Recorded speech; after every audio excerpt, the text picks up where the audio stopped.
ദൈവമനുഷ്യൻ്റെ സ്നേഹഗീത അധ്യായം 53.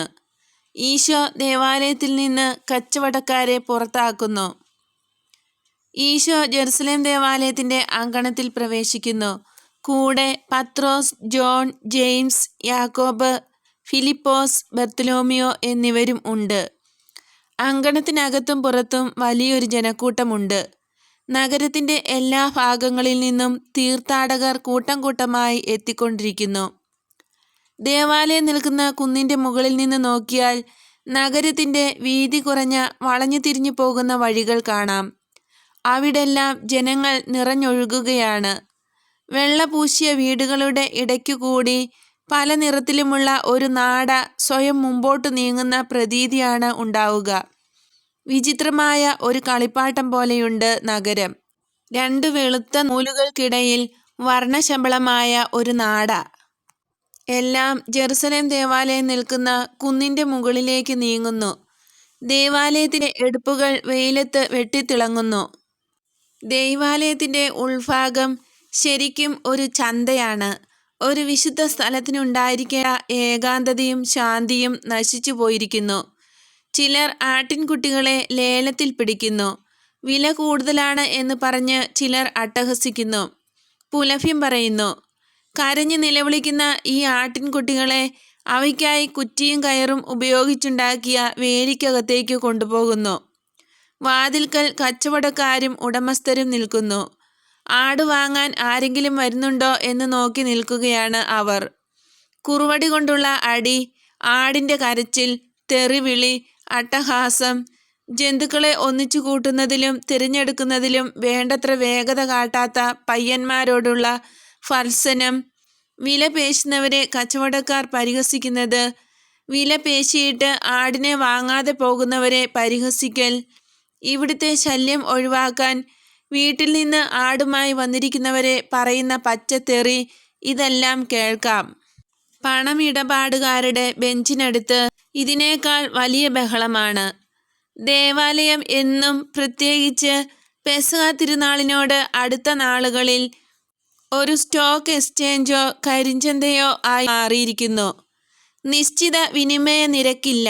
നിയമാനുസൃതം കിട്ടേണ്ട ഒരു നിരക്ക് ഉണ്ടായിരുന്നിരിക്കാം. പക്ഷേ ഇവിടുത്തെ ഇടപാടുകാർ സ്വന്തം നിരക്കുകളനുസരിച്ച് പണം കൊടുക്കൂ. വിനിമയത്തിന് അവർ നിശ്ചയിക്കുന്ന വൻ ലാഭം കൊടുക്കണം. അവരുടെ ഇടപാടുകളിൽ നർമ്മബോധത്തിന് സ്ഥാനമില്ലായിരുന്നു.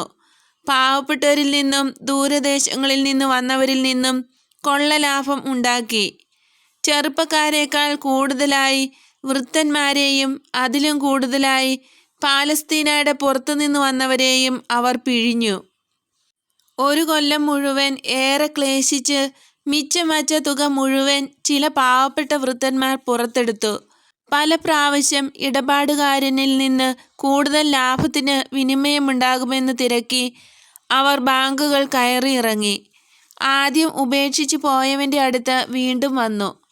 അവൻ വൈരാഗ്യബുദ്ധിയോടുകൂടി നിരക്ക് വീണ്ടും കുറച്ചു. വലിയ നാണയങ്ങൾ കൊള്ളപ്പലിശക്കാരുടെ കയ്യിൽ എത്തി. അത് മാറി ചെറിയ തുട്ടുകൾ കൊടുത്തു. ആട്ടിൻകുട്ടികളെ വാങ്ങിക്കലാണ് അടുത്ത പ്രശ്നം. വയസ്സന്മാർ, പ്രത്യേകിച്ചും കണ്ണിന് നല്ല കാഴ്ചയില്ലാത്തവർ, അവരുടെ കെണിയിൽ വീണത് തന്നെ. സുഖക്കേട് പിടിച്ച അല്പായുസ്സുകളായ ആട്ടിൻകുട്ടികളെ ഇവരുടെ മേൽ അടിച്ചേൽപ്പിക്കും. ഒരു വൃദ്ധനും ഭാര്യയും മെലിഞ്ഞ ഒരു ആട്ടിൻകുട്ടിയെ നടത്തിക്കൊണ്ടുവരുന്നു. ബലി അർപ്പിക്കാൻ പറ്റിയതല്ല എന്ന് ബലിയർപ്പകർ വിധിച്ചിരിക്കും. ആട്ടിൻകുട്ടിയെ മാറ്റിത്തരണമെന്ന് വിറ്റവൻ്റെ അടുത്ത് പോയി അവർ അപേക്ഷിച്ചു. പക്ഷേ അവന് കുലുക്കമൊന്നുമില്ല.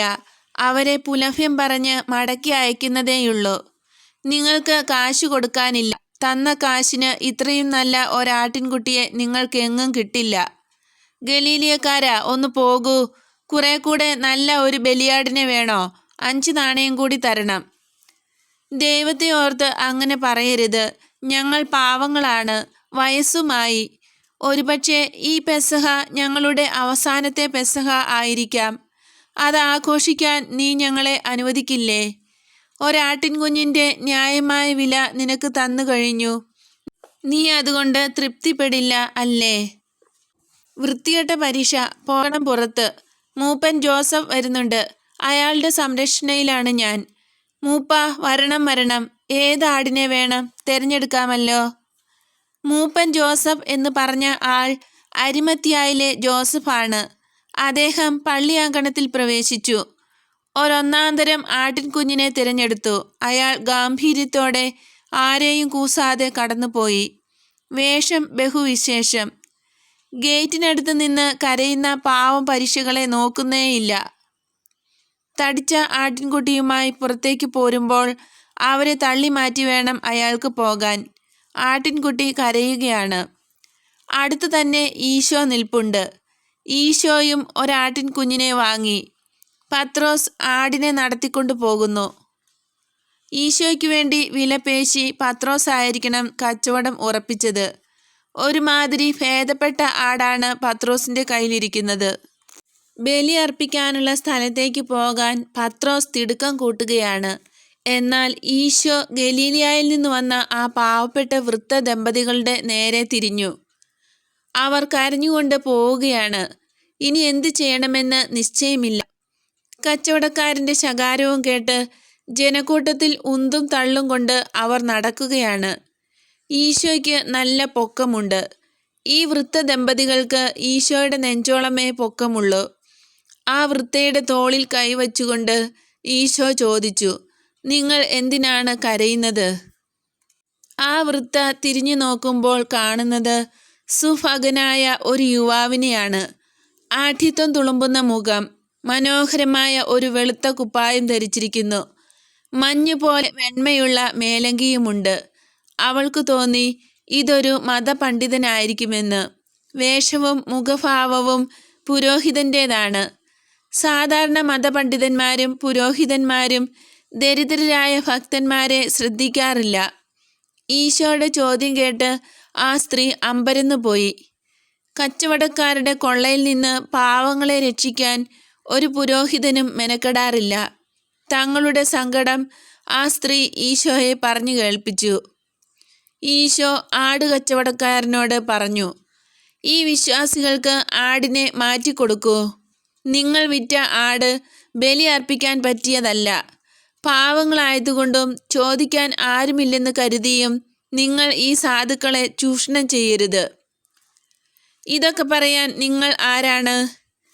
നീതിബോധമുള്ള ഒരു മനുഷ്യൻ. നിങ്ങളുടെ സംസാര ശൈലിയിൽ നിന്നും നിങ്ങളുടെ അനുചരന്മാരുടെ ഭാഷയിൽ നിന്നും എനിക്ക് മനസ്സിലാകുന്നത് നിങ്ങൾ ഗലീലയായിൽ നിന്നുള്ളവരാണ് എന്നത്രേ. ഗലീലയായിൽ നീതിബോധമുള്ള ഒരാളെ കണ്ടെത്താൻ കഴിയുമോ? ഞാൻ പറഞ്ഞതുപോലെ ചെയ്യൂ. അങ്ങനെ നിങ്ങൾ ഒരു നീതിമാനായി തീരട്ടെ. ഇതാ ഒരു ഗലീലയക്കാരൻ മറ്റു ഗലീലയക്കാർക്ക് നീതി നേടിക്കൊടുക്കാൻ വന്നിരിക്കുന്നു. ഈ പള്ളിയാങ്കണത്തിൽ പാർക്കുന്ന നമ്മളെ പഠിപ്പിക്കാൻ വന്നിരിക്കുന്നു എന്ന് പറഞ്ഞ് ഈശോയെ കളിയാക്കി ചിരിച്ചു. ഗലീലയക്കാരൻ്റെ സംസാര ശൈലി ചിരിപ്പിക്കാൻ വേണ്ടി അനുകരിച്ചു.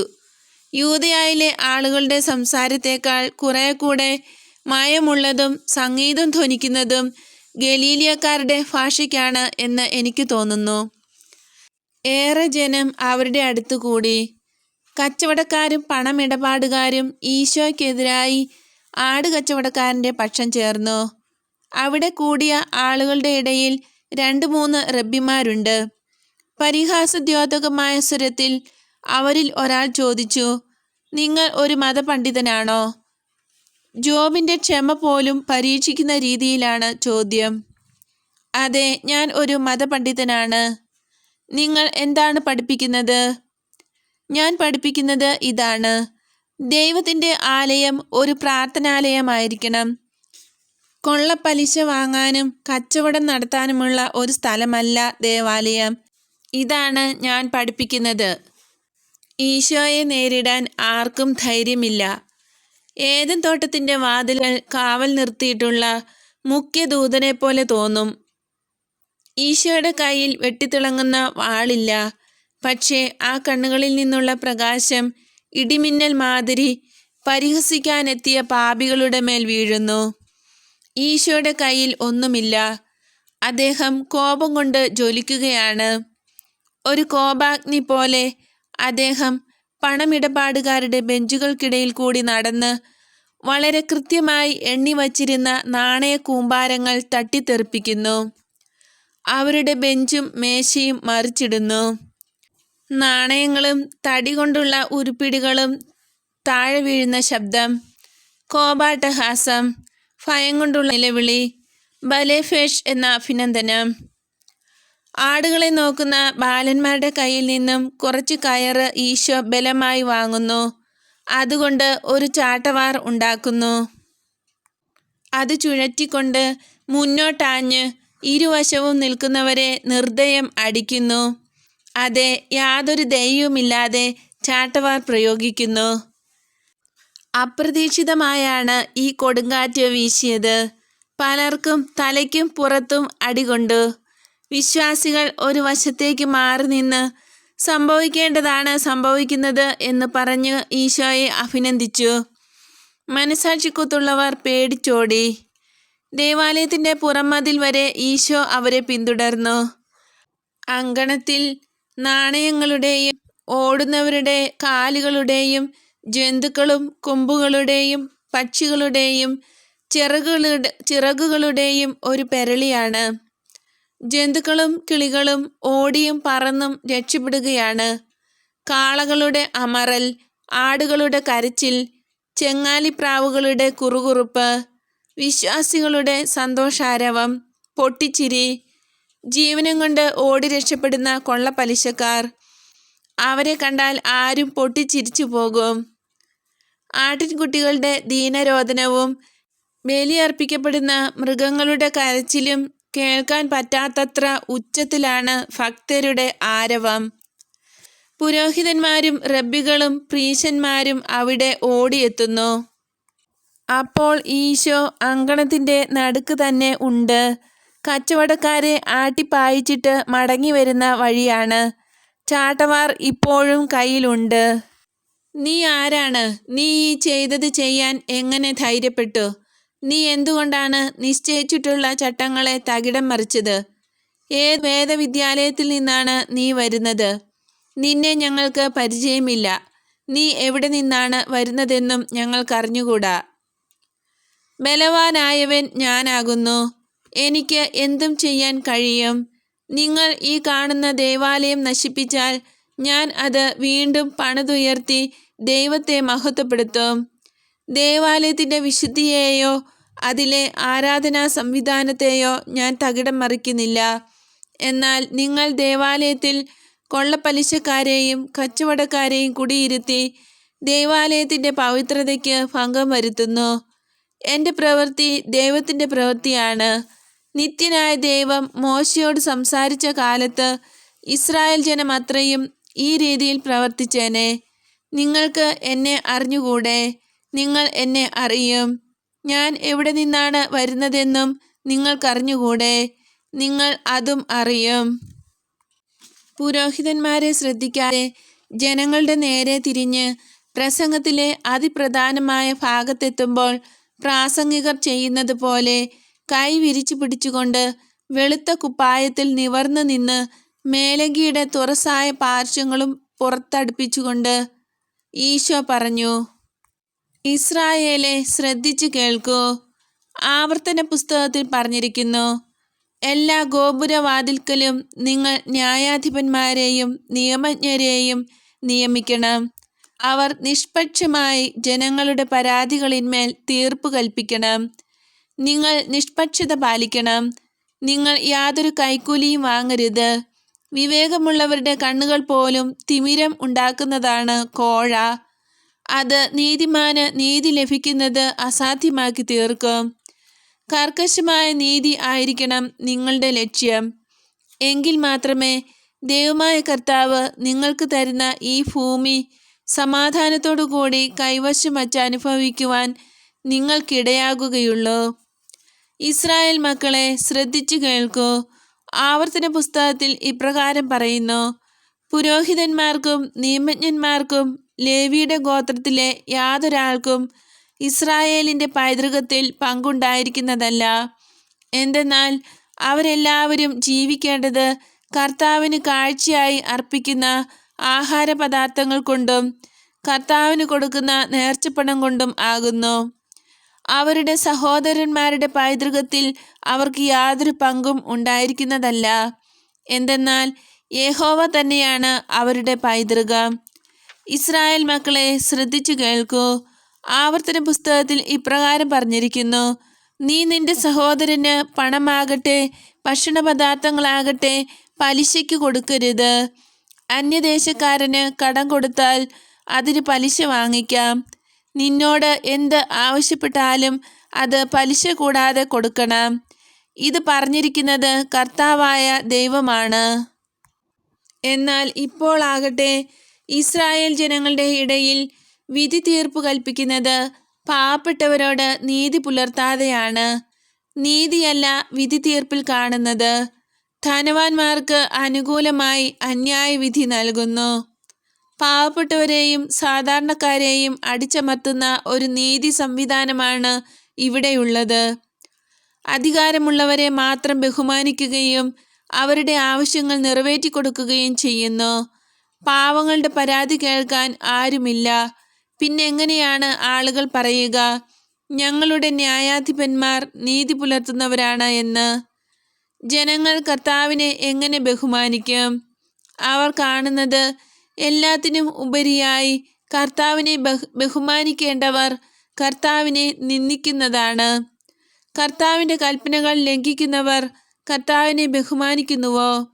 ഇസ്രായേലിലെ പുരോഹിതന്മാർ എന്തുകൊണ്ട് സ്വത്ത് സമ്പാദിക്കുന്നു?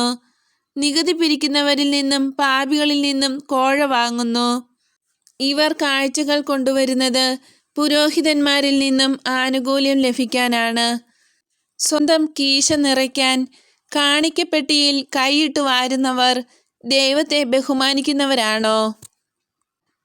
ദൈവത്തിൻ്റെ പുരോഹിതന്മാർക്ക് പിതൃത്വം ദൈവം തന്നെയാണ്.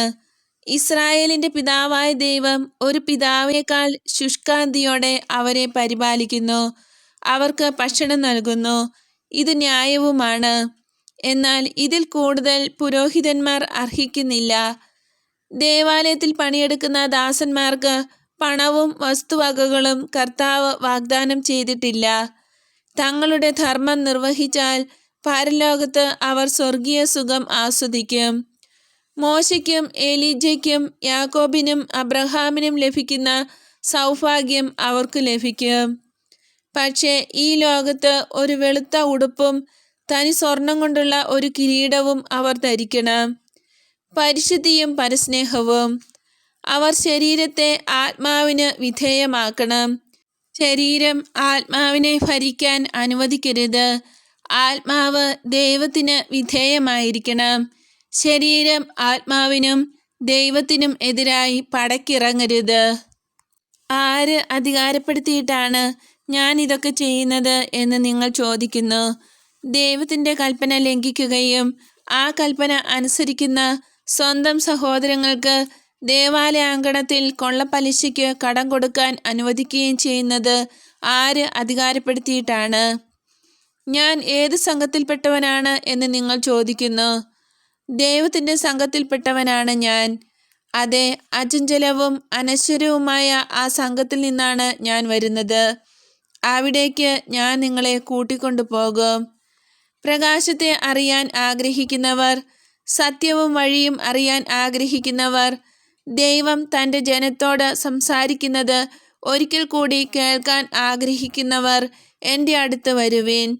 ഇസ്രായേൽ മക്കളെ, നിങ്ങൾ മരുഭൂമിയിൽ മോശയുടെ പിന്നാലെ പോയി. നിങ്ങൾ എന്നെ പിന്തുടരുകയാണെങ്കിൽ ആ മരുഭൂമിയിലും ഏറെ ക്ലേശം നിറഞ്ഞ മരുഭൂമിയിലൂടെ യഥാർത്ഥത്തിലുള്ള വാഗ്ദത്ത ഭൂമിയിലേക്ക് നിങ്ങളെ ഞാൻ നയിക്കാം. ദൈവം ആജ്ഞാപിച്ചിട്ടുള്ളതുപോലെ നിങ്ങളെ ഞാൻ കടലിനക്കരെ നിന്നും ഈ വാഗ്ദത്ത ഭൂമിയിലേക്ക് ആകർഷിക്കും. എൻ്റെ അടയാളം ഉയർത്തിപ്പിടിച്ചുകൊണ്ട് നിങ്ങളെ എല്ലാ തിന്മകളിൽ നിന്നും ഞാൻ രക്ഷിക്കും. അനുഗ്രഹത്തിൻ്റെ കാലം ഇതാ ആസന്നമായിരിക്കുന്നു.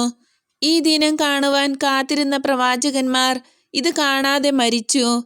അവർ ഇതിനെപ്പറ്റി പ്രവചിച്ചു. ഇതിൻ്റെ പ്രത്യാശയിൽ മരണമടഞ്ഞു. നീതിമാന്മാർ ഈ ദിനത്തെ സ്വപ്നം കണ്ടു. ഈ സ്വപ്നത്താൽ ആശ്വസിപ്പിക്കപ്പെട്ടു. അവരും മരിച്ചു. ഇതാ ആ ദിനം ആസന്നമായിരിക്കുന്നു. വരൂ, കർത്താവ് മോശയ്ക്ക് മുന്നറിയിപ്പ് കൊടുത്തതുപോലെ ദൈവം തൻ്റെ ജനത്തെ വിധിക്കാൻ ഒരുങ്ങുന്നു. കർത്താവേ, അങ്ങയുടെ ദാസന്മാരോട് കരുണ കാണിക്കണമേ. ഈശോയുടെ ചുറ്റും തിങ്ങിക്കൂടിയ ജനം ഈ പ്രസംഗം അത്ഭുതസ്തബ്ധരായി ശ്രദ്ധിച്ചു കേട്ടു. പുതിയ റബ്ബിയുടെ ഉപദേശം അവർ ചർച്ച ചെയ്തു. ശിഷ്യന്മാരോട് ചോദിച്ച് സംശയം തീർത്തു. ഈ അങ്കണത്തിനപ്പുറത്ത് ഇടയ്ക്ക് ഒരു ഇടനാഴി മാത്രമേ ഉള്ളൂ. വേറൊരു അങ്കണത്തിലേക്ക് ഈശോ പോയി. ഈശോയുടെ അനുയായികൾ കൂടെ പോയി. ദർശനം ഇവിടെ അവസാനിക്കുന്നു.